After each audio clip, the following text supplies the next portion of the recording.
Tarde ou boa noite. Meu nome é Victor Eduardo, do Colégio Estrela da Manhã, do terceiro ensino médio. E a pedido do professor Antônio, professor de Filosofia e Sociologia, como trabalho trimestral de Filosofia, hoje irei falar sobre linguagem, conhecimento e poder. Qual o poder da linguagem?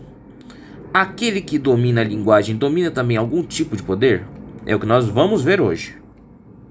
Na Antiguidade clássica havia o poder do mito, e do logos. O mitos é a palavra encantada da narrativa. Servia para descrever o comportamento dos deuses, suas origens e histórias, mas também para narrar a origem dos seres humanos e descrever suas características e habilidades. O logos expressa a palavra racional, o discurso, a razão e o pensamento que conhece a realidade. O diálogo é um modo de compartilhar o discurso entre dois ou mais, tal como faziam Sócrates e Platão. O poder da linguagem assumido na antiguidade foi bem retratado por Górgias em uma defesa feita à personagem grega. Na Grécia Antiga, mitos eram pronunciados pelos poetas em sonoridades públicas, geralmente ligadas às coisas sagradas. Os mitos eram a maneira pela qual, através da linguagem, os homens organizavam-se, explicavam e justificavam a realidade. Na mitologia religiosa há um elemento de forças criadoras. Está no livro de Gênesis. E Deus disse: faça-se a luz, e a luz se fez. A linguagem também aparece com o poder da transformação. Este é o corpo de Cristo, e este é o sangue de Cristo. Marilena Chauí. A linguagem tem assim um poder encantatório, isto é, uma capacidade para reunir o sagrado e o profano, trazer os deuses e as forças cósmicas para o meio do mundo, ou como acontece com os místicos em oração. Tem o poder de levar os humanos até o interior do sagrado. Eis porque em quase todas as religiões existem profetas e oráculos, isto é, pessoas escolhidas pela divindade para transmitir mensagens aos humanos. A linguagem também pode criar tabus. Certas palavras, de acordo com a cultura, não devem ser pronunciadas sob pena de que quem as pronunciou e quem estiver a seu redor sejam atingidos por desgraças. As palavras são carregadas de significados, símbolos e valores. Determinam nossas interpretações sobre suas forças da natureza, da sociedade e da cultura. Teoria dos atos surgiu da filosofia da linguagem. Entendiam a linguagem como uma forma de ação. Todo dizer é um fazer.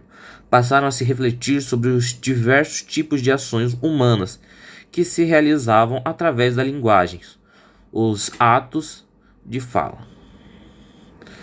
Pensavam que as afirmações serviam apenas para descrever um estado de coisa e, portanto, eram verdadeiras ou falsas.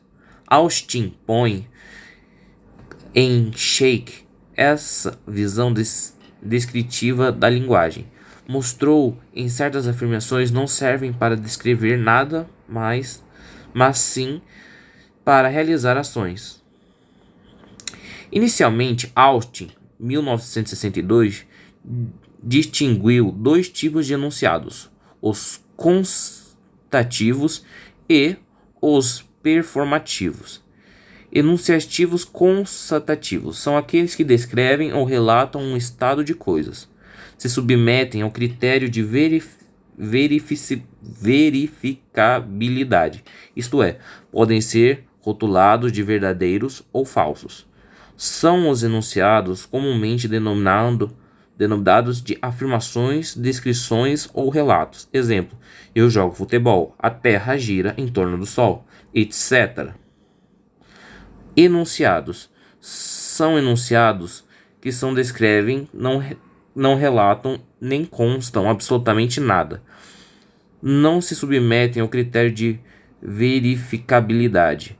Não são falsos nem verdadeiros. São enunciados que, quando proferidos na primeira pessoa do singular, do presente do indicativo, na forma afirmativa e na voz ativa, realizam uma ação. Exemplo: Eu te batizo em nome do Pai, do Filho e do Espírito Santo. Eu te condeno a 10 meses de trabalho comunitário. Não servem para descrever nada, mas sim para executar atos. Divisão dos atos de fala. Primeiro ato, locutório, corresponde ao ato de pronunciar um enunciado, o falante e sua sequência lógica de fala. Segundo ato, ilocutório, corresponde ao ato de o locutor realiza quando pronuncia um enunciado, em certas condições comunicativas e com certas intenções, tais como ordenar, avisar, criticar, perguntar, convidar, ameaçar, entre outras, as ações e intenções do falante. Terceiro ato, perlocutório, corresponde aos efeitos que um dado ato ilocutório produz ao alocutório. Verbos como convencer, persuadir ou assustar correspondem nestes tipos de atos de fala, pois informam-nos dos efeitos causados no alocutório, o efeito que o falante produz. Agora, apenas como complemento, eu trouxe um resumo do livro do capítulo 19.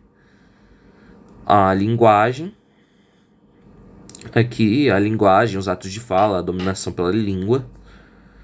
E muito obrigado por ter assistido até aqui e até!